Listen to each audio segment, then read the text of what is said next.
कमज़ोर नहीं, ना ही वह बेचारी है। क्षीण नहीं, कमज़ोर नहीं, ना ही वह बेचारी है। योद्धा बनी हर परिस्थिति में, साहस की प्रतिमूर्ति आज की नारी है। और इसी तरह से शौर्य, साहस और अपनी वीरता का परिचय दे रही हैं दिल्ली पुलिस की स्पेशल टीम की, स्क्वाड टीम की ये महिला कमांडोज, जिन्हें 2018 में दिल्ली पुलिस की स्पेशल टीम में शामिल किया गया। आज हम आपको इन्हीं महिला कमांडोज से मिलवाने वाले हैं और दिखाने वाले हैं कि किस तरह से इनकी ट्रेनिंग की जाती है, किस तरह से 3 महीने इनको हर वक्त एक डिफिकल्ट पड़ाव से गुजरना पड़ता है और इसके बाद ये हर सिचुएशन को फेस करने के लिए काबिल हो जाती है, चाहे वो कड़े से कड़ा, बड़ा से बड़ा अपराधी क्यों ना हो और खूंखार से खूंखार आतंकवादी ही क्यों ना हो। तो चलिए इस महिला दिवस पर देखते हैं कि कितनी वीर और शौर्यता का परिचय दे रही हैं हमारी महिला टीम की ये कमांडोज।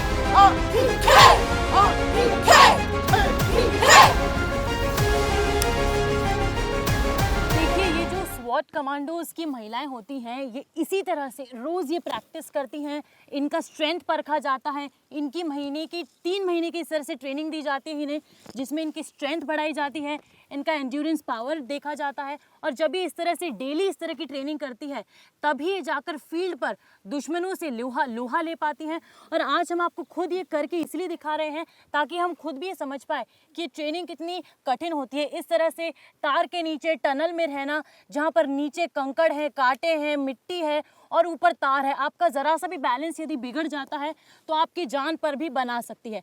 तो ऐसे में ये महिलाएं हर रोज़ इसी तरह की ट्रेनिंग करती हैं। और आपको बता दें कि इसमें, इस टनल में किसी भी आम आदमी के लिए रहना, मेरे और आपके जैसे व्यक्ति के लिए इस टनल में रहना 30 सेकेंड या 1 मिनट तक ही हम रह सकते हैं।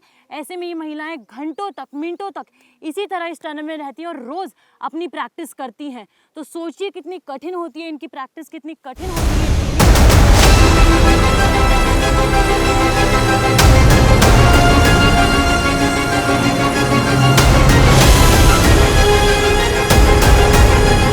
आपकी स्ट्रेंथ और एंड्योरेंस के लिए किया जाता है। इस वक्त तो नीचे यहाँ पे ये गद्दे रखे हुए हैं, मैट्रेस रखे हुए हैं, इसलिए दिक्कत नहीं होगी यदि मैं नीचे गिर भी जाऊँगी तो।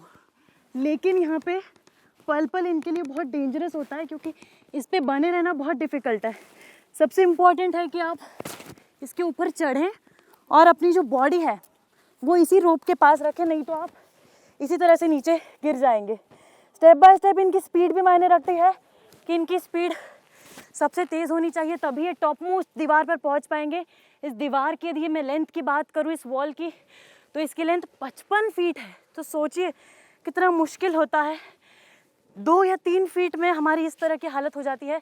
ऐसे ही महीने में कम से कम समय में 55 फीट की इस दीवार को आखिरी तक चढ़ के वापस आना होता है। लेकिन ये लोग हिम्मत नहीं हारते हैं, डटे रहते हैं, ताकि ये फील्ड पर हर वक्त 24 घंटे तैनात रहे, आपकी और हमारी सुरक्षा के लिए, और दुश्मनों से लोहा ले लें।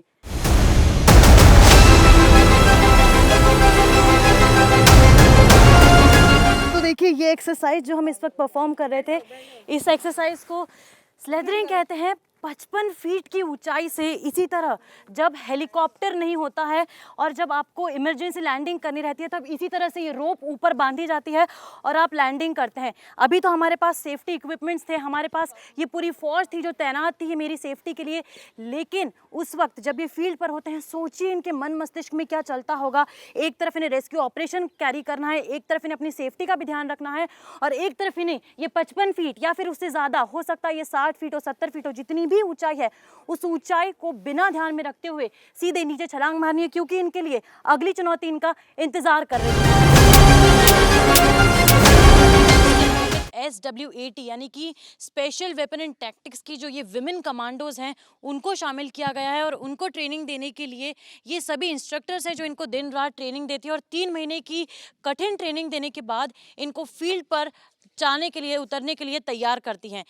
दरअसल जो स्पेशल टीम होती है, जो स्पेशल सेल की टीम होती है, वो आतंकवादियों की गतिविधियों पर और साथ ही साथ आतंकवादियों की यदि जो एक्टिविटीज़ होती हैं उन पर नज़र रखने का काम करती है। और इसीलिए इनको ट्रेनिंग दी जाती है कि यदि ऐसी कोई हरकत होती है तो उस समय इन्हें कैसे एक्ट करना है। तो हमारे साथ ही तमाम इंस्ट्रक्टर्स मौजूद हैं, इनसे बात करेंगे और जानेंगे कि इनको ऑन ग्राउंड कैसे ट्रेनिंग देते हैं, कितना डिफिकल्ट होता है इनको ट्रेन करना, और आप कैसे ट्रेन करते हैं इनको। इनकी सुबह पीटी एक्सरसाइज होती है और फिर इनको वेपन हैंडलिंग के लिए मस्कटरी वगैरह ये फायरिंग के लिए प्रैक्टिस करवाई जाती है। इनको इनके लेक्चर वगैरह होते हैं, रेड एम्बूस, बस इंटरवेंशन, बिल्डिंग इंटरवेंशन, ये ऑपरेशंस वगैरह इनकी प्रैक्टिस होती है, कैसे इनको हैंडल करना है। आप खुद एक महिला हैं और आप इतनी सारी महिलाओं को ट्रेनिंग दे रही हैं, कैसा लगता है आपको? बहुत अच्छा लगता है मैम। हम इनको एज ए गाइडेंस ऐसी ट्रेनिंग देते हैं ताकि इनको फील्ड में जाने के बाद में इनको कोई कठिनाई ना आए। मतलब इनकी ट्रेनिंग इतनी हार्ड करवाते हैं कि फील्ड में इनको कोई दिक्कत ना आए। क्यों चुना आपने कि आप खुद यहाँ पर एज अ कमांडो रहेंगे और कमांडोज को ट्रेनिंग भी देंगी?